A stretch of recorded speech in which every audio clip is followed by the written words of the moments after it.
finanskrisen. Krisen startede i USA, hvor mange fik lov til at låne penge til at købe huse, også kaldet subprime-lån. Bankerne tror, at husene bliver ved med at stige i værdi, og er derfor grådige nok, at de giver lån til folk, der næsten ikke har råd til lånene. Men da husene faldt i værdi og renten steg, betød det, at ejerne ikke kunne betale deres lån tilbage, og derfor begyndte bankerne at blive nervøse. Derfor blev dem, som ikke kunne betale, smidt ud. Bankerne havde lånt penge ud, som de ikke kunne få tilbagebetalt. Da priserne blev ved med at stige og falde i USA, ville ingen købe husene. Og det var situationen i Danmark og i USA. Bankerne lever af at låne penge til hinanden hele tiden.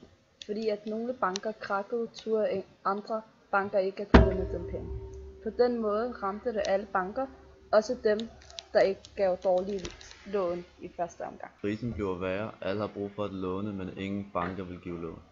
Banken bliver nødt til at sætte renten op, så de kan betale de tabte penge tilbage. Det gør det dyrere for befolkningen at låne penge. Når renten er sat op, og bankerne er blevet bange for at låne ud, kommer flere mennesker i knibe.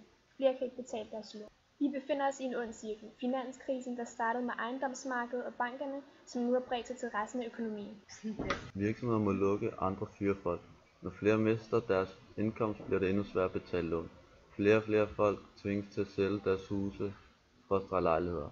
Andre bliver sat på tvangsauktioner. Det gør det svært for bankerne. Den onde cirkel fortsætter og fortsætter.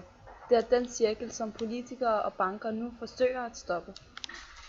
Det kan de kun gøre, hvis tilliden til bankerne genoprettes og ved at skabe øget økonomisk aktivitet i samfundet.